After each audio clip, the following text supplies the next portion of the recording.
ആകാശവാണി. നമസ്കാരം. പ്രത്യേക വാർത്താ ബുള്ളറ്റിൻ വായിക്കുന്നത് പാർവതി വിജയൻ. ത്രിരാഷ്ട്ര സന്ദർശനം പൂർത്തിയാക്കി രാഷ്ട്രപതി ദ്രൗപദി മുർമു വൈകുന്നേരം ന്യൂഡൽഹിയിൽ തിരിച്ചെത്തി. ഫിജി, ന്യൂസിലൻഡ്, തിമോർ ലെസ്റ്റെ എന്നീ രാജ്യങ്ങളായിരുന്നു രാഷ്ട്രപതിയുടെ സന്ദർശനം.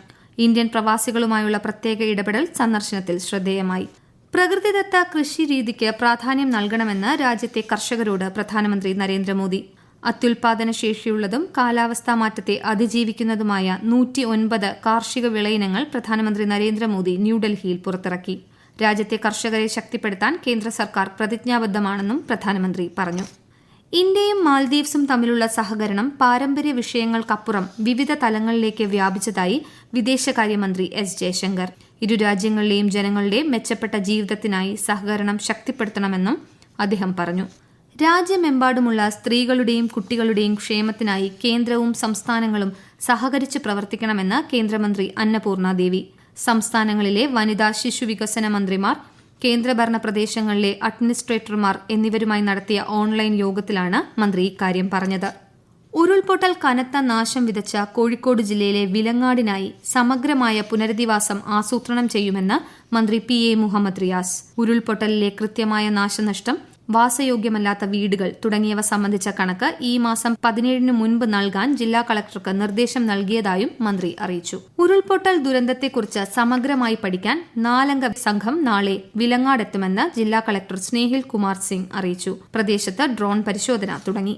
ഉരുൾപൊട്ടൽ ദുരന്തമുണ്ടായ വയനാട്ടിലെ മുണ്ടക്കൈയിൽ ഇന്നത്തെ ജനകീയ തിരച്ചിൽ അവസാനിപ്പിച്ചു. മഴ തുടരുന്ന സാഹചര്യത്തിലാണ് തീരുമാനം. തിരച്ചിലിൽ ഇന്നും ശരീരഭാഗങ്ങൾ കണ്ടെത്തി. വയനാട് ദുരന്തത്തിൽ കാണാതായവർക്ക് വേണ്ടി മലപ്പുറം ജില്ലയിൽ ചാലിയാറിൽ നാളെയും മറ്റന്നാളും 5 ഇടങ്ങളിലായി വിശദമായ തിരച്ചിൽ നടത്തുമെന്ന് മന്ത്രിസഭാ ഉപസമിതി അംഗം PA മുഹമ്മദ് റിയാസ് അറിയിച്ചു. പ്രകൃതി ദുരന്തം സംഭവിച്ച മേപ്പാടി പഞ്ചായത്തിലെ മുണ്ടക്കൈ, ചൂരൽമല, മേപ്പാടി നിവാസികളുടെ നഷ്ടപ്പെട്ട രേഖകൾ വീണ്ടെടുക്കുന്നതിന് നാളെ പ്രത്യേക ക്യാമ്പ് സംഘടിപ്പിക്കും. ജില്ലാ ഭരണകൂടത്തിന്റെ ആഭിമുഖ്യത്തിലാണ് ക്യാമ്പ്. കേരളത്തിൽ നെല്ല് സംഭരണത്തിന് സംസ്ഥാന സിവിൽ സപ്ലൈസ് കോർപ്പറേഷന് 50 കോടി രൂപ അനുവദിച്ചതായി ധനകാര്യമന്ത്രി KN ബാലഗോപാൽ. കേന്ദ്ര സർക്കാർ വിഹിതത്തിൽ 207 കോടി രൂപ കുടിശ്ശിക നിലനിൽക്കുന്ന സാഹചര്യത്തിലാണ് നടപടി. പാരീസ് ഒളിമ്പിക്സിന് ഇന്ന് കൊടിയിറക്കം. സമാപന ചടങ്ങ് ഇന്ന് അർദ്ധരാത്രി നടക്കും. സമാപന ചടങ്ങിൽ മലയാളി താരം PR ശ്രീജേഷും മനു ബാക്കറും ഇന്ത്യൻ പതാകയേന്തും. മെഡൽ നിലയിൽ 91 മെഡലുകളുമായി ചൈനയാണ് ഒന്നാമത്. 40 സ്വർണവും 27 വെള്ളിയും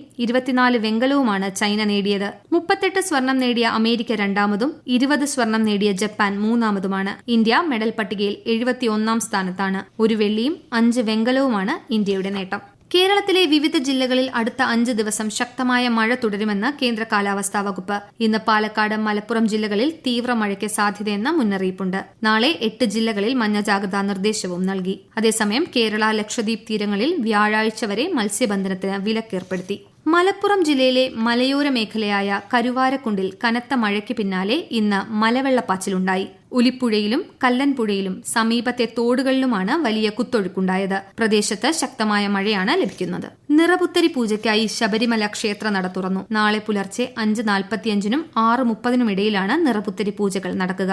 പൂജകൾ പൂർത്തിയാക്കി നാളെ രാത്രി 10-ന് അടയ്ക്കുന്ന ക്ഷേത്രനട ചിങ്ങമാസ പൂജയ്ക്കായി വീണ്ടും ഈ മാസം 16-ന് തുറക്കും. ലക്ഷദ്വീപിലെ എല്ലാ ദ്വീപുകളിലും ഹർഘർ തിരങ്ക പ്രചാരണ പരിപാടികൾ ആരംഭിച്ചു. കവരത്തി ദ്വീപിൽ ആരംഭിച്ച Tiranga marathon run collector Arjun Mohan flag off ചെയ്തു.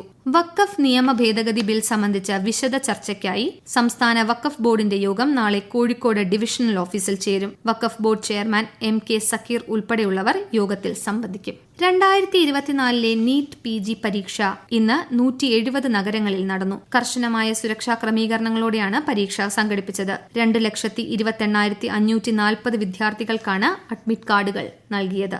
പ്രത്യേക വാർത്താ ബുള്ളറ്റിൻ കഴിഞ്ഞു. അടുത്ത വാർത്താ പ്രക്ഷേപണം നാളെ രാവിലെ 6:45-ന്.